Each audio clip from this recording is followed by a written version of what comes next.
They sent it out to the whole email list for free. They were performing it at shows for like over 2 years before it got re-released as a single and went number one.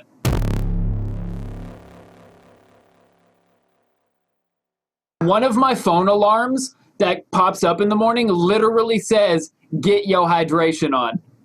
So the first thing I read in the morning when I look at my phone just says, "Get your hydration on." Hey, please tell me that with that reminder, you used our Rave Gravy song as the alarm.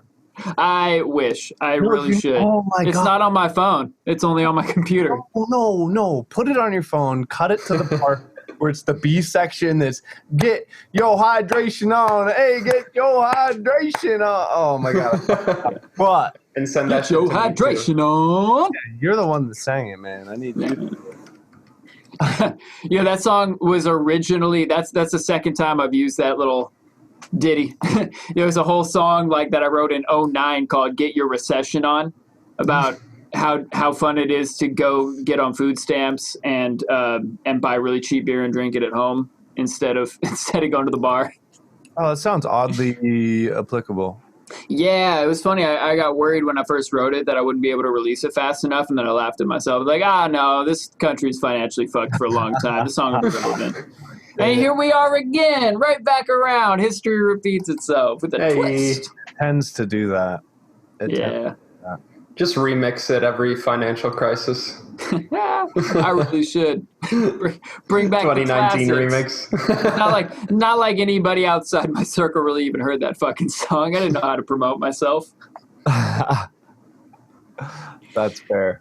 Fair. That brings up a good point, is people thinking that their song is old when it's definitely not, because most of the world hasn't heard it. I feel like that happens to a lot of music makers where they'll be like, "Oh, I don't want to promote that song. That song's old. That shit's tired." And it's like, nah, if it was good enough to put out, it's good enough to keep promoting. It's true. Man, that song Mo Bamba was the biggest song of like 2018 or 2019. And that dude wrote it a year prior, and he just kept pushing it because he knew it was the one. I think Old Town Road, too, was like a pretty old song, if not a year old. And he just kept pushing because he knew it was the one.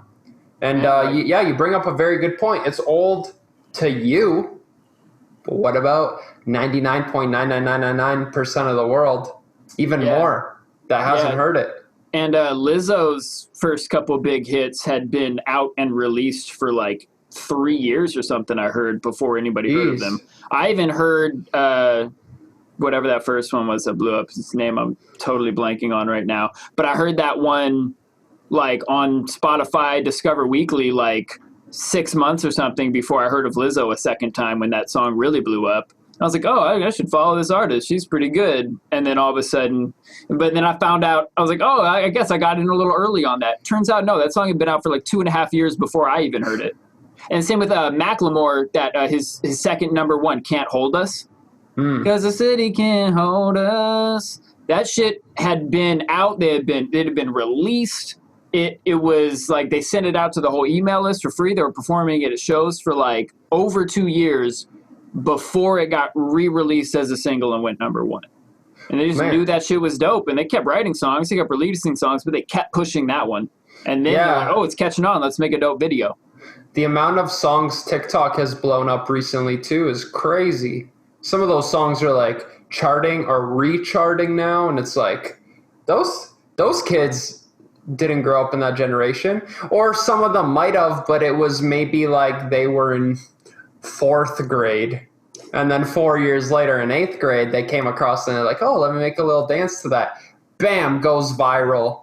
And now is, like, the hottest song since it came out. Crazy to think about. I like it. What's up, humans? It's Luke, your friendly neighborhood trap Jesus. Thank you so much for watching our videos. We appreciate you. Remember to like and subscribe to our channels. And if you have any questions or topics that we need to cover on the show, put them in the comments. Appreciate you. Peace and peace among worlds.